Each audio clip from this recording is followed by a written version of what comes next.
जय हिंद दोस्तों। चलिए अब क्लास 9 का जो 8.1 था उसका क्वेश्चन नंबर 6 को हम बनाते हैं। क्वेश्चन नंबर 6 में कहा गया है कि समानांतर चतुर्भुज ABCD का विकर्ण AC कोण A को समद्विभाजित करता है।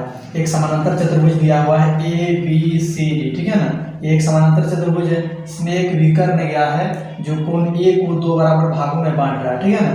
यानी कि इधर वाला जो कोण 1 है और कोण 2 क्या है, ये दोनों आपस में बराबर है, ये बोला गया है।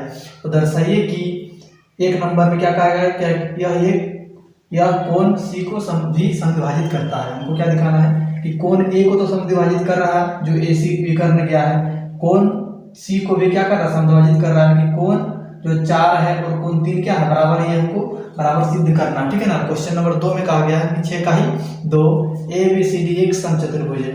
हमको पता है कि बोला गया है कि समानांतर चतुर्भुज है तो AD जो है BC के बराबर होगा और DC जो है वो AB के बराबर होगा।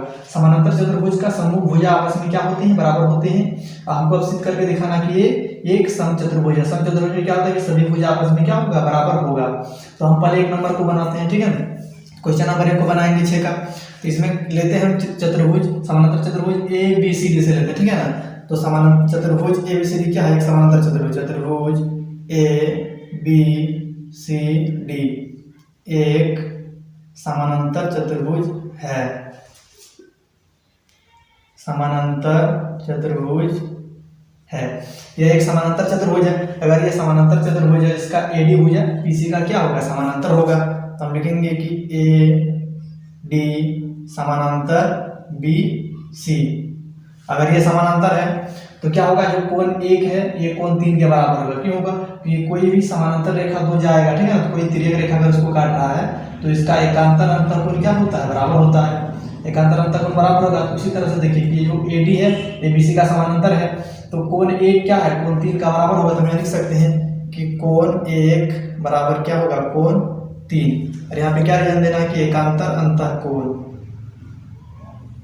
एकांतर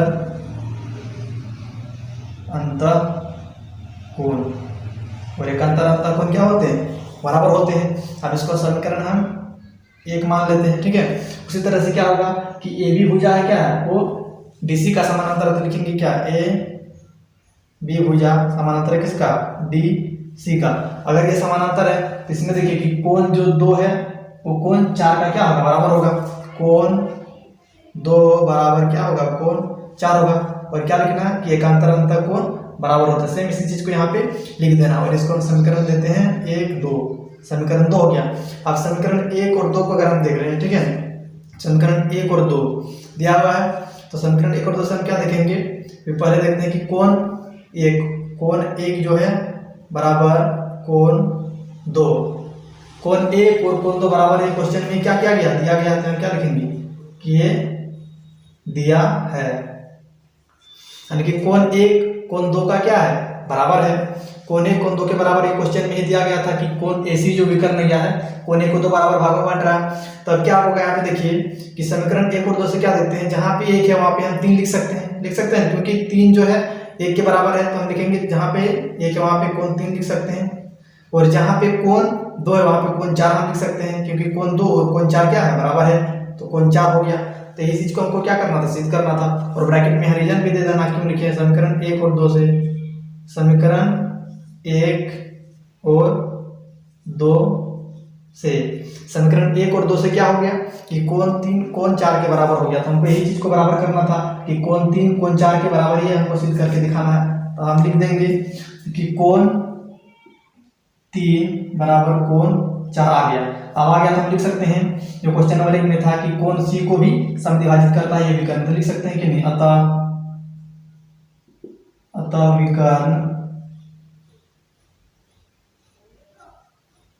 विकर्ण AC कोण C को समद्विभाजित करता है,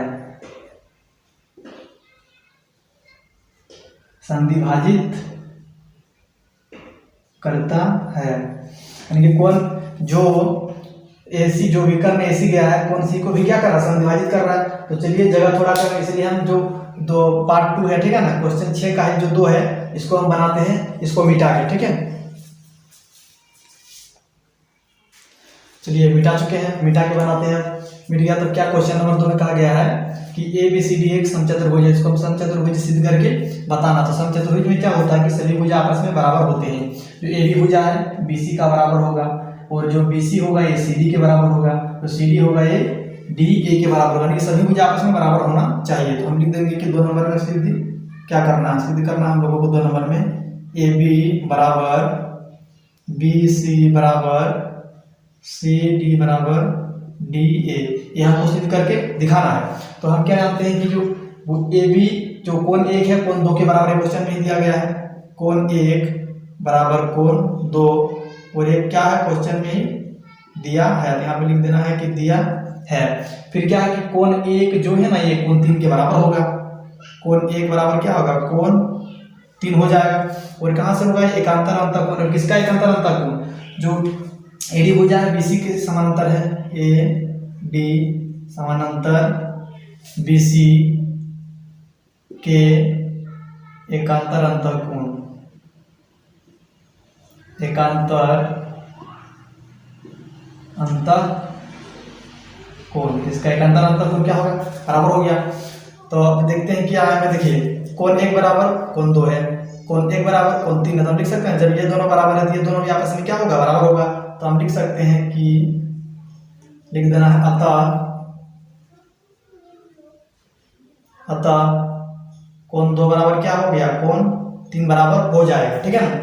अब जब ये दोनों क्या हो गया आपस में बराबर हो गया, कोण जो 2 है कोण 3 के बराबर हो गया। अब ये त्रिभुज देखिए, आप त्रिभुज ABC एक त्रिभुज यहाँ पे बन रहा है। त्रिभुज में क्या होता है कि कोई भी दो अगर समान कोण है, समान कोण के समूह भुजा भी क्या होगा बराबर होगा, हो जाएगा। तो हम लिख सकते हैं कि जो भुजा AB है क्या होगा ये BC के बराबर हो गया। लिख सकते हैं यहाँ पे कि भुजा जो AB है, भुजा AB बराबर क्या होगा BC हो जाएगा, ठीक है। अरे यहाँ पे क्या लिखेंगे कि समान कोण के सम्मुख भुजा, समान कोण के सम्मुख भुजा क्या होते हैं बराबर होते हैं। तो समान कोण का सम्मुख भुजा क्या हो गया बराबर कर दिए हम। अब यहाँ पे क्या होगा कि इसको समीकरण 3 मान लेते हैं, समीकरण 3 है, ठीक है। और हम जानते हैं क्या कि एक समानांतर चतुर्भुज है, तो समानांतर चतुर्भुज में क्या होगा AD होगा इसके बराबर, AD होगा BC के बराबर। तो हम लिख सकते हैं कि जो चतुर्भुज दिया हुआ चतुर्भुज के भुजा है, तो हम लिखेंगे जो AD बराबर क्या हो जाएगा BC, जो AD है इस BC के बराबर होगा, ठीक है। और जो AB है किसके बराबर होगा DC के बराबर होगा। तो AB बराबर क्या होगा DC, और ये बराबर कहाँ से हो गया, वहां लिख देना कि समानांतर चतुर्भुज के सम्मुख भुजा, समानांतर चतुर्भुज की सम्मुख भुजा, समानांतर चतुर्भुज की सम्मुख भुजाएं, और समानांतर चतुर्भुज की सम्मुख भुजाएं क्या होती हैं बराबर होती हैं। हम इसको क्या कर देते हैं समीकरण 4 कर दिए। अब इन दोनों से अगर हम कंपेयर करते हैं तो सभी आपस में बराबर हो जाएगा। देखिए AB बराबर जब BC है तो BC बराबर AD है, ठीक है ना। AB बराबर BC आ गया और AD बराबर BC दिया और AB बराबर DC भी दिया, ठीक है ना। तो समीकरण हम 3 और 4 को जब लेते हैं तो समीकरण 3 और 4 में क्या है कि AB बराबर क्या है BC दिया हुआ, ठीक है ना। और यहाँ पे क्या है कि AD बराबर BC है, यानी कि अगर AD बराबर BC दिया हुआ है और AB बराबर BC है तो ये दोनों भी आपस में क्या होगा बराबर हो जाएगा। जब AB बराबर BC और AD बराबर BC तो ये भी दोनों आपस में क्या होगा बराबर हो जाएगा। और AB बराबर DC भी है, तो यानी कि AB बराबर DC भी दिया हुआ है, ठीक है। जब तो AB बराबर जब DC यहाँ पे दिया हुआ है, ठीक है ना, तो DC बराबर हम AD भी लिख सकते हैं, यानी कि AD बराबर DC भी हो सकता है। तो हम समीकरण 4 क्या लेते हैं 3 और 4 से कर लेते हैं, समीकरण 3 और 4 से, 3 और 4 से, तो क्या हो जाएगा यहाँ पे कि AB बराबर BC बराबर CD बराबर BA, चारों भुजा जब आपस में क्या हो गया बराबर हो गया। तो हम क्या कह सकते हैं कि ABCD क्या एक समचतुर्भुज है। तो लास्ट में लिख देंगे हम कि अतः ABCD एक समचतुर्भुज है।